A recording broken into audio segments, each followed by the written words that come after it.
وعلیکم سر جی، کیسے مزاج ہیں آپ کے؟ سر جی آج میرا ٹیسٹ تھا اے ایف این ایس کا لاہور سینٹر میں، جو کہ الحمدللہ میرا کلیئر ہو گیا ہے۔ میں تقریباً 8:30 بجے نا سینٹر میں پہنچ گئی تھی۔ وہاں پہ پہلے انٹری کروائی، انٹری کروانے کے بعد نا وہاں پہ سامنے ایک کیبن تھا جہاں پہ آفیسر بیٹھے تھے اور وہ دیکھ رہے تھے ہمارے ڈاکیومنٹس۔ اگر تو ہمارے پاس ڈاکیومنٹس پورے تھے دین وہ ہمیں الاؤ کر رہے تھے کہ ہم اندر جائیں، لیکن اگر ہمارے ڈاکیومنٹس میں ایک بھی ڈاکیومنٹ نہیں ہے جو ریکوائر ہوتے ہیں، فار ایگزامپل ہماری سلپ، بابا اور ماما کے CNIC کی آئیڈینٹی کارڈ کی فوٹو کاپی، ہماری اپنی فریش پکچرز اور انٹر کی مارک شیٹس، میٹرک کی مارک شیٹس اور ڈومیسائل اگر نہیں ہے تو دین کوئی ایشو نہیں ہے۔ اور اگر آپ نے ہوپ سرٹیفکیٹ پہ اپلائی کیا دین ہوپ سرٹیفکیٹ ہونا چاہیے، اور آپ کے پاس ڈاکیومنٹس اوریجنل ہونے چاہیے۔ وہ اوریجنل چیک کرتے ہیں، جو کاپیز ہیں انہیں وہ نہیں چیک کر رہے تھے۔ اس کے بعد پھر انہوں نے ہمیں کہا کہ جب ڈاکیومنٹس دکھائے انہوں نے پورے تھے، سو انہوں نے کہا کہ اب آپ اندر جائیں۔ وہاں پہ گئے تو سامنے ایک میم بیٹھی تھی گیٹ پہ، آفیسر میم، انہوں نے ہمیں کہا کہ انہوں نے ہمیں بتایا کہ کس سائڈ پہ جانا ہے۔ ہم وہاں گئے تو وہاں سے ڈاکیومنٹ کی ویریفیکیشن ہونی تھی۔ ویریفائی کروانے کے لیے وہاں پہ پہلے بہت زیادہ ہجوم تھا، تو لائن بنی ہوئی تھی اتنی لمبی ساری، تو اس لائن میں ہمیں کھڑا ہونا پڑا۔ اور پھر جب ہماری ٹرن آئی، ویریفیکیشن ہوئی، دین ہمیں ویٹنگ ہال میں بولا گیا کہ آپ لوگ ویٹ کریں۔ تو مطلب 8:30 بجے سے لے کے 11:10 پہ ہماری ویریفیکیشن ہوئی۔ اتنی لمبی لائن تھی، جو مطلب میری ٹرن آئی 11:10 پہ، میں نے ویریفیکیشن کرائی اور ہم لوگ ویٹنگ روم میں آ گئے۔ ویٹنگ ہال میں بہت زیادہ رش تھا، وہاں پہ بہت زیادہ گرمی بھی تھی، کوئی اتنا وینٹیلیشن کا کوئی خاص سسٹم نہیں تھا۔ اس کے علاوہ میں یہاں پہ ایڈوائز کروں گی جن کا لاہور سینٹر ہے کہ یا تو جائیں 6 بجے جائیں، ویری فرسٹ ٹائم جائیں تاکہ آپ کا ٹیسٹ جلدی ہو جائے اور مطلب پہلی شفٹ میں ہو جائے اور آپ لوگ فری ہو کے آ جائیں۔ لیکن اگر آپ لوگ تب نہیں چاہ رہے ہو تو دین آپ اپنے ٹیسٹ سے جسٹ 5 to 10 منٹس پہلے جاؤ، ورنہ کوئی ضرورت نہیں ہے جانے کی، صرف وہاں پہ خوار ہی ہونا ہے۔ اتنا ویٹ کرنا پڑتا ہے اور گرمی سے اتنا برا حال ہوتا ہے۔ اور میں یہ بھی کہوں گی کہ وہاں پہ پانی جو تھا بالکل بھی ٹھیک نہیں تھا۔ کینٹین تھی، کینٹین سے پانی لیں گے تو اندر سے ڈس انفیکٹنٹ کی اسمیل آ رہی تھی، اتنا عجیب سا، بہت عجیب ٹیسٹ تھا پانی کا۔ اسی لیے آپ لوگ گھر سے پانی لے کے جاؤ۔ جس نے جانا ہے، شوق ہے جلدی جانے کا تو جائے اگر وہ ویٹ کر سکتا ہے تو کوئی ایشو نہیں ہے، بٹ بہت زیادہ خوار ہونا پڑتا ہے وہاں پہ، نہ تو کوئی صحیح سے بیٹھنے کے لیے جگہ ہوتی ہے اور نہ ہی کوئی وینٹیلیشن کا خاص سسٹم ہوتا ہے، اور دھوپ اور گرمی اور پتہ نہیں کیا کیا۔ خیر پھر تقریباً 12:20 پہ پہلے آفیسر آتے تھے، ایک آفیسر آتے تھے اور وہ کہتے تھے کہ مطلب پہلے 2-3 لڑکیاں جو فرسٹ ٹیبلز پہ بیٹھی ہوئی تھیں، کچھ کھڑی ہوئی تھیں، جو کھڑی ہوئی تھیں ان سے آ کے کہتے کہ آپ لوگ جا کے بیٹھیں، 10 منٹ بعد آ کے میں آپ کو بلاتا ہوں۔ تو وہ یہ کہہ رہے ہوتے تھے، لڑکیاں آگے سے سر سے بات کرنے لگتی تھی، جو پیچھے کھڑی ہوتی تھی وہ اور آگے ہو جاتی تھی، جو ٹیبلز پہ بیٹھی ہوتی تھی وہ اٹھ کے آ جاتی تھی کہ شاید ہمیں بلا رہے ہیں۔ تو وہ سر کہتے تھے کہ نہیں آپ لوگ بیٹھیں، 5 منٹ بعد ہم آپ کو بلاتے ہیں۔ 5 منٹ بعد دوسرے آفیسر آتے تھے، کہتے تھے کہ آپ آدھا گھنٹہ ویٹ کریں، ہم آپ کو بلاتے ہیں۔ اسی طرح آدھا گھنٹہ کرتے 8:30 پہ میں پہنچی ہوں وہاں پہ، اور میرا 12:20 پہ ٹیسٹ اسٹارٹ ہوا ہے، حالانکہ میری ٹائمنگ جو تھی 11 AM تھی۔ خیر وہاں پہ ہم لوگ گئے تو وہ ہمیں لے کے گئے، ہم لوگ کمپیوٹر لیب میں گئے، وہاں پہ گئے تو گرلس ٹیسٹ دے رہی تھیں، تو انہوں نے وہاں سے آفیسر آئے، انہوں نے ہمیں انسٹرکشنس دیں کہ کس طرح اپنا ٹیسٹ جو ہے نا وہ آن کرنا ہے، اپنی ID کو لاگ ان کرنا ہے۔ 2 دفعہ بتا رہے ہیں، 3 دفعہ آپ نے پوچھنا ہے، جتنی ٹائم آپ نے پوچھنا آپ پوچھیں، کچھ نہیں کہیں گے وہ۔ گرلس پہلے بتا رہی تھیں کہ جب وہ ایک دفعہ بتاتے ہیں تو دین اگر آپ دوسری دفعہ پوچھیں تو وہ آپ کی انسلٹ کرتے ہیں، لیکن میرے ٹیسٹ تھا تو وہاں پہ ایسا کوئی سین نہیں تھا، آپ جتنی دفعہ چاہیں جو ایشو ہے آپ کو اسٹریٹ فارورڈ بولیں، وہ آپ کو گائیڈ کر دیتے ہیں۔ وہاں پہ ایک ایریا تھا، 2 لائنس میں چیئرس تھیں جہاں پہ ہم ویٹ کر رہی تھی، گرلس کو بٹھا دیا انہوں نے کہ آپ لوگ یہاں پہ بیٹھیں۔ پھر جیسے جو لڑکی اٹھ کے جا رہی تھی، اس کا ٹیسٹ کلیئر ہو رہا تھا یا نہیں ہو رہا تھا، دین اس کے جگہ پہ نیکسٹ لڑکی کو کال کرتے کہ آپ آ جائیں یہاں پہ۔ اسی طرح پھر جب میری ٹرن آئی تو دین سب سے پہلے تھا وربل کا ڈیمو ٹیسٹ ہوگا، سو اسے کرنے کی ضرورت نہیں ہے، آپ کرنا ہے تو بھی کوئی ایشو نہیں ہے، نہ کریں تو بھی کوئی ایشو نہیں ہے، دین آپ اسے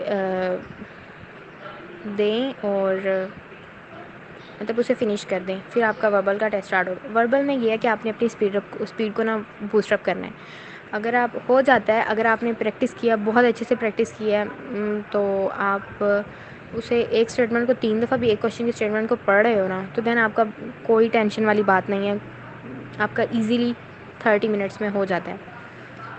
لیکن میں آپ کو یہی ایڈوائز کروں گی کہ آپ ایک کوشچن کی اسٹیٹمنٹ کو جسٹ 1 ٹائم ریڈ کرو، اگر سمجھ آتی ہے تو دین ویل اینڈ گڈ، اگر نہیں آتی تو کوئی ایشو نہیں ہے، آنسر کوئی بھی لگا دیں یا اسے اسکپ کر دیں اور نیکسٹ موو آن کر دیں، ان پہ اپنا ٹائم بالکل بھی ویسٹ نہ کریں، تو لاسٹ پہ انہیں کریں۔ نان وربل میں بھی یہ ہے کہ نان وربل میں آپ نے وربل سے بھی زیادہ اپنی اسپیڈ کو بوسٹ اپ کرنا ہے۔ وربل میں یہ بتا دوں، ہمیں جو سر وقاص نے کلاس میں کروایا تھا، ہماری کلاس ہوتی تھی سر کے ساتھ، تو وہی سارے کویشچنس تھے، اور میرے وربل کے ٹیسٹ میں میرا اینالوگی، پرسنٹیج اور ایج پرابلم والے جو تھے نا کویشچنس، یہ بہت زیادہ تھے۔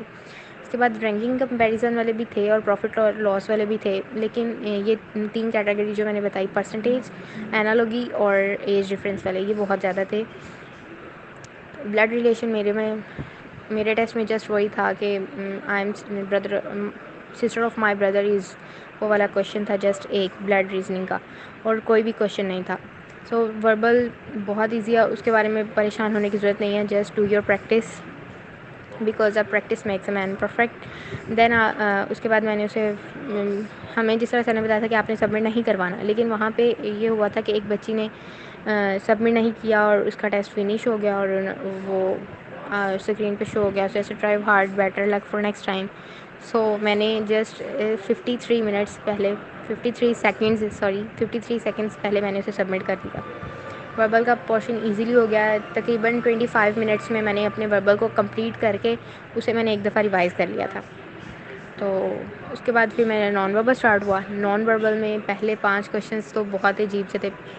پہلا کویشچن تو مجھے سمجھ ہی نہیں آ رہا تھا میں اس کا کیا لگاؤں، سو میں نے اسے ایک دفعہ اسکپ کر دیا۔ مطلب پہلے مجھے ٹینشن تو بہت زیادہ تھی، پتہ نہیں، کیونکہ ٹینشن شاید نہ ہوتی، لیکن اتنا ڈرایا جا رہا تھا ہمیں، ٹیسٹ بہت مشکل ہوگا، یہ ہو رہا ہے، وہ ہو رہا ہے، تو خیر پہلے والے کویشچن کو میں نے اسکپ کیا، دوسرا بھی مشکل تھا، اسے بھی میں نے اسکپ کیا، دین تیسرے والے کو اٹیمپٹ کیا، پھر چوتھا اور پانچواں میرا پھر مشکل آ گیا، پھر میں نے اسے اٹیمپٹ کیا، اور میں مطلب اسی طرح کرتی مطلب ٹرکی تھا، لیکن اگر ہم اسے غور سے کرتے نا، تو مطلب دیکھیں، اسے سمجھیں، تو پتہ چل جاتا ہے کہ کیا ہے اس میں اور کس طرح ہونا ہے، سب سمجھ آ جاتی ہے، اسی لیے ٹیک اٹ ایزی۔ تو بس اس کی آپ کو پریکٹس کرنی ہے، جو پی ڈی ایفز ہمیں اسی میں سے ہی تھا جو ہمیں سر وقاص نے پی ڈی ایف سینڈ کیے تھے، اور ان کی جو ہماری کلاس ہوئی تھی، کلاس میں سر نے کروائے تھے کچھ کویشچنس، وہی تھے، زیادہ کوئی اتنی راکٹ سائنس نہیں تھی، نہ وربل میں نہ نان وربل میں۔ دین میں نے اسے فنش کیا، اسے میں نے تقریباً 27 سیکنڈس رہتے تھے میرے، اور میں نے سبمٹ کر دیا۔ اور کیونکہ جب میں ویٹ کر رہی تھی نا، تو وہاں پہ زیادہ تر جسٹ 2 سے 3 گرلز ہوں گی جن کا پاس ہوا تھا، باقی ساری وربل پہ ہی اٹھ کے جا رہی تھیں، سوری انٹیلیجنس ٹیسٹ پہ ہی اٹھ کے جا رہی تھیں، ان کا کلیئر نہیں ہو رہا تھا، سو بہت زیادہ ٹینشن ہو رہی تھی۔ تو جب اسکرین پہ شو ہوا کہ کنگریچولیشنز، دین اٹکی ہوئی سانس باہر نکلی۔ پھر اکیڈمک کا ٹیسٹ اسٹارٹ ہوا۔ میں نے اکیڈمک کا ٹیسٹ پہلے میرے کویشچن پیپر میں نا بایو کا پارٹ جو تھا نا وہ بہت زیادہ تھا، بایو سب سے زیادہ تھی، کیمسٹری اس سے کم، اور اس سے کم انگلش اور فزکس سب سے تھوڑی، 3-4 کویشچنس تھے، وہ بھی نومیریکل بیس تھے، لیکن خیر تھے ایزی، وہی تھے جو سر وقاص نے مطلب ایکسپیرینس والی ویڈیوز میں نے جو سر وقاص کی پروجینئر اسٹوڈنٹ سے دیکھی تھی، انہی میں سے ہی تھا، کوئی اتنا زیادہ راکٹ سائنس ان میں بھی نہیں تھی۔ اگر آپ ان پہ غور کرو نا، اگر آپ نے ایف ایس سی کی بکس کو اور اچھی طرح گو تھرو کیا ہوا ہے، اگر آپ نے ان کو پڑھا ہوا ہے، آپ کو پتہ ہے کون سا فارمولا کیا ہے، مطلب آپ کو اس کی ہاؤ ناؤ ہے اس کے بارے میں، تو دین آپ ایزی ہو جائیں، آپ کا ٹیسٹ بہت ایزی بہت اچھا ہونے والا ہے۔ اس کے بعد کیمسٹری کی بات کر لوں تو کیمسٹری کی جہاں تک میں آپ کو میرے خیال سے آپ کو جسٹ آرگینک پارٹ کرنا چاہیے۔ ان آرگینک میں جسٹ ان کا پیریوڈک ٹرینڈ دیکھ لیں، لیکن اس کا بھی جسٹ 1-2 کویشچن ہوگا، وہ تو اتنا تو پتہ ہی ہے، خیر سے ہم 4 سال ہو گئے ہیں، اتنا تو پڑھ رہے ہیں کہ کہاں پہ پیریوڈک ٹرینڈ انکریز ہو رہا ہے، کہاں پہ ڈکریز ہو رہا ہے، پیریڈس میں، گروپ میں، یہ 2 کویشچنس تھے اس کے ریلیٹڈ میرے ٹیسٹ میں۔ اس کے بعد الیکٹرو نیگیٹیوٹی والا جو ہے نا، اسے آپ اچھے طرح دیکھ لیں، الیکٹران افینٹی اور یہ جو ایلیمنٹس کے الیکٹران انفینٹی اور الیکٹرو نیگیٹیوٹی ہے، اس کو اچھی طرح یاد کر لیں۔ اس کے بعد آرگینک میں نا میرے جو کہ میرا کوئی بھی ریپیٹیڈ کویشچن نہیں تھا. کیمسٹری میں سارے نیو تھے, نیو کویشچن تھے. اور اس طرح تھا, یا تو ان میں بتانا تھا کہ کیٹالسٹ کون سا یوز ہو رہا ہے, کیٹالیٹیکل آکسیڈیشن ہو رہی ہے تو دین کون سا کیٹالسٹ یوز ہو رہا ہے. یہ تھا کہ ایک کویشچن میرے ریپیٹ ہوا تھا جو تھا کہ اگر گریگنارڈ ریجنٹس کاربن ڈائی آکسائڈ کے ساتھ ریئیکٹ کرتے ہیں تو دین ہمارے پاس جو پروڈکٹ ہے وہ کیا بنتا ہے, کاربوکسیلک ایسڈ. یہ والا کویشچن میرے ٹیسٹ میں ریپیٹ ہوا ہے بس, اور کوئی ریپیٹ نہیں ہوا تھا. اس کے بعد کویشچنس جو تھے نا زیادہ تر وہ اسی طرح کے تھے کہ ایک ری ایکٹنٹ بتایا ہوا تھا, کیٹالسٹ بتایا ہوا تھا کہ وہ دونوں ریئیکٹ کر رہے ہیں تو یہ پروڈکٹ بن رہا ہے, تو ہم اس کے ساتھ اور کون سا ری ایکٹنٹ یوز کریں گے. اس ٹائپ کے کویشچن تھے, لیکن ایزی تھے تب جب آپ نے اسے آرگینک کو اچھے سے پڑھا ہوگا. سو آرگینک کو ویسے بھی بہت سوار کیا جاتا ہے, سر پہ بہت مشکل ہے, یہ کوئی مشکل نہیں ہوتا, پریکٹس کرنے سے یہ بھی ایزیلی ہو جاتا ہے. اس کے بعد بات کر لیں انگلش کی, تو انگلش کے میرے ٹیسٹ میں جسٹ سینونیمس تھے اور part of speech. Just proposition کا ایک بھی کویشچن نہیں تھا میرے ٹیسٹ میں پرپوزیشن کا.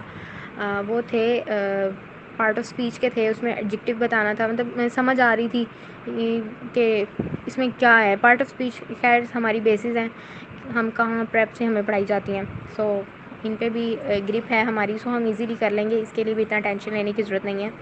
اور سینونیمس تھے, ایزی تھا, میرے انگلش کا بھی پورشن ایزی تھا. اس کے بعد بات کر لیں بایو کی. بایو کا میرے جو ہے نا وہی آ رہا تھا جو ہمیں کروایا, مطلب بتایا جا رہا تھا کہ یہ ٹاپکس ہیں جو گرلز نے اب تک بتایا, انہی ٹاپکس میں سے آ رہے تھے. اور ریپیٹیڈ کویشچنس تھے 2-3 تھے, موسٹلی ریپیٹیڈ ہی تھے بایولوجی کے کویشچنس. جیسے اس کے بعد ڈی این اے والے چیپٹر جو ہے, D N and chromosome, second year کی بایولوجی کا 20 والا چیپٹر, اس میں سے تھے کویشچنس. جین میوٹیشن والا تھا, اس کو اچھے سے گو تھرو کر لیں. فنجائے والے چیپٹر کو تو آپ فنگر ٹپس پہ یاد کر لیں, اس میں سے بہت زیادہ کویشچنس تھے. بیکٹیریا والے چیپٹر کو بھی اچھے سے کر لیں گے. فرسٹ ایئر کی میں تو یہی کہوں گی, میں نے فرسٹ ایئر اور سیکنڈ ایئر کی دونوں بایو اور کیمسٹری بہت اچھے سے پڑھی تھی. ساری کو میں مطلب پڑھ کے گئی تھی, فل بک کو اچھی طرح گو تھرو کیا تھا. جبکہ فزکس کا میں نے جسٹ سلیکٹیو کیا تھا.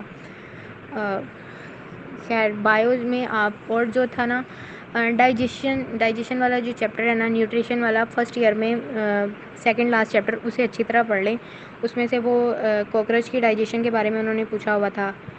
اور کون سا اسی طرح تھے ایک ہیومن ڈائجیشن کے علاوہ, اس کے علاوہ جو اس کی ڈیزیز ہے نا, لاسٹ پہ ڈیزیزز دی ہوئی ہیں, ڈس آرڈرس دیے ہوئے ہیں, ڈائجسٹیو ڈس آرڈرس, ان کو بھی اچھی طرح پڑھ لیجیے گا. ان میں سے بھی 2-3 کویشچن تھے, کویشچن مجھے ابھی یاد نہیں. اور موسٹلی بیکٹیریا کے ریلیٹڈ ہی کویشچنس تھے میرے ٹیسٹ میں, فنجائی کے ریلیٹڈ تھے.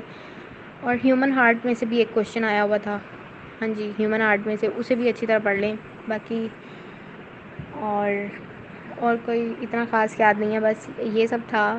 پھر میں نے سبمٹ کرایا. میں نے 18 منٹس ہوئے ابھی, اور میرا ایکڈیمک میں نے کلیئر کر لیا, مطلب کمپلیٹ ہو گیا میں نے.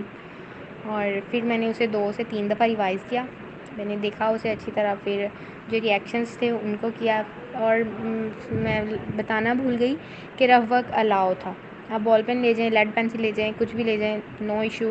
وہ آپ کو خود بولیں گے, جو انویلپ لیں گے نا پراسپیکٹس لیں گے نا, اس کے انویلپ پہ وہ آپ کو بولیں گے کہ آپ نے اس کے اوپر ٹیسٹ کرنا ہے, رف ورک کرنا ہے اپنا. اور لاسٹ پہ وہ آپ کو یہ بھی کہیں گے کہ اگر آپ کا کلیئر ہوتا ہے تو بھی, اگر آپ کا کلیئر نہیں بھی ہوتا تو بھی آپ نے وہ انویلپ ہمیں سبمٹ کروا کے جانا ہے. ٹائم بھی ہوتا ہے وہاں پہ, آپ بیٹھ کے الفابیٹس کی سیکوینس کو لکھ لیں. پہلی بات ان کی ٹرکس یاد رکھیں. اینی کیس اگر وہ آپ کو رف ورک الاؤ نہیں کرتے تو اس کی ٹرکس ہیں یوٹیوب پہ, آپ اسکرول کریں, سرچ آؤٹ کریں تو آپ کو ملیں گی. اس کی الفابیٹس کو یاد کرنے کی ریورس اور آرڈر میں اور فارورڈ آرڈر میں سے اس کی سیکوینس کو یاد کرنے کے بہت سارے ایزی میتھڈز ہیں. سو آپ اسے کر لیں گو تھرو اچھی طرح. اور ایکڈیمک کا اتنا زیادہ کوئی بھی نہیں تھا, کوئی راکٹ سائنس نہیں تھی. بس وہ کہتے ہیں نا کہ خوف تب تک ہی ہوتا ہے جب تک ہم میدان میں نہیں اترتے, اور جب ہم میدان میں اتر جائیں تو پھر وہ خوف نہیں رہتا. سو اللہ پر یقین رکھیں, اپنے آپ پر، اپنی تیاری پر یقین رکھیں کہ آپ نے محنت کی ہے، اس کا صلہ ملے گا. اللہ تعالیٰ کسی کی محنت کو ضائع نہیں کرتے. سو ٹیک اٹ ایزی. میں نے اپنا اکیڈمک کا ٹیسٹ سبمٹ کرایا تھا، 1 منٹ رہ گیا تھا یا 59 سیکنڈس، تب میں نے سبمٹ کرا دیا. اور حالت بہت زیادہ خراب ہو رہی تھی، پتہ نہیں بہت زیادہ ڈر لگ رہا تھا، تب ٹینشن بہت تھی. پھر جب اسکرین پہ آیا کہ کنگریچولیشنز، دین اٹ کی سانس باہر آئی. پھر میں تھوڑا سا ریلیکس ہوئی. 3 سے 4 منٹ بعد میں نے پھر پرسنالٹی ٹیسٹ اسٹارٹ ہو گیا. اس میں 60 MCQs تھے اردو میں، اور باقی 150 تھے شاید انگلش میں. سو انہیں کیا، اور اس کے بعد ہمیں انہوں نے اسٹیمپ لگا دی. میں آفیسر کو کہا تو انہوں نے کہا کہ آپ جائیں. اور ادھر سے اسٹیمپ لگوانے کے بعد میڈیکل نہیں ہوا، کیونکہ جمعہ تھا جس کی وجہ سے رش بھی تھا. میرا میڈیکل نہیں ہوا. انہوں نے بولا کہ آپ کو بلا لیا جائے گا. پھر لاسٹ پہ آپ کو میں نے یہی کہوں گی کہ آپ FSC کی بکس کو، جو انٹر کی ہماری بکس ہیں، انہیں اچھے سے کر لیں. پڑھی ہوئی ہیں پہلے انٹر میں، جسٹ انہیں ریویژن ان کی کرنی ہے. سو وہ کر لیں، اور ٹینشن نہیں لینی ہے آپ نے. کوئی یہ راکٹ سائنس نہیں ہے. اللہ پر یقین رکھیں. اگر آپ نے محنت کیا ہے تو دین آپ کو ٹینشن لینے کی ضرورت نہیں ہے. وہاں پہ جائیں تو یہی دل میں خیال رکھیں کہ مجھ سے زیادہ کسی کو نہیں آتا. یعنی جب ہم خود کو کانفیڈنٹ کریں اندر سے، وہ جو ہمارے ساتھ ہمارے اندر ہارمون پروڈیوس ہو رہے ہوتے ہیں، وہ کہیں سیکریٹ ہوتے ہیں اور کہتے ہیں کہ جی نہیں آپ کو کچھ نہیں آتا، یہ وہ، ان پہ کنٹرول رکھیں، خود پہ کنٹرول رکھیں. اللہ پاک سب بہتر کریں گے. اگر آپ نے محنت کیا دین آپ کو اس کا ڈیفینیٹلی صلہ ملنے والا ہے. لیکن اگر آپ نے محنت نہیں کی ہے تو دین آپ کیسے سوچ سکتے ہیں کہ آپ پاس ہو جائیں گے. سو اللہ پر یقین رکھیں، وہ سب بہتر کرنے والے ہیں. وہ سب کے لیے اچھا سوچا ہوا ہے. لیکن اگر آپ کہتے ہیں کہ میں نے محنت بہت کی تھی لیکن میرا پاس نہیں ہوا، تو دین اس میں بھی اللہ تعالیٰ کی کوئی حکمت ہوتی ہے. مائٹ بھی پاسبل اللہ تعالیٰ نے آپ کے لیے اس سے زیادہ اچھا سوچا ہو. سو ڈس ہارٹ ہونے کی کوئی ضرورت نہیں ہے. اگر آپ کو واقعی اس سے اتنا ہی شوق ہے تو دین آپ نیکسٹ ایئر آ سکتے ہیں. سو پریشان نہیں ہونا. اپنی بہت ایزی ٹیسٹ تھا، بہت زیادہ ایزی تھا. ڈرنا نہیں ہے، ٹینشن نہیں لینی. کہ یہی تھا میرا ٹیسٹ سارا AFNS کا.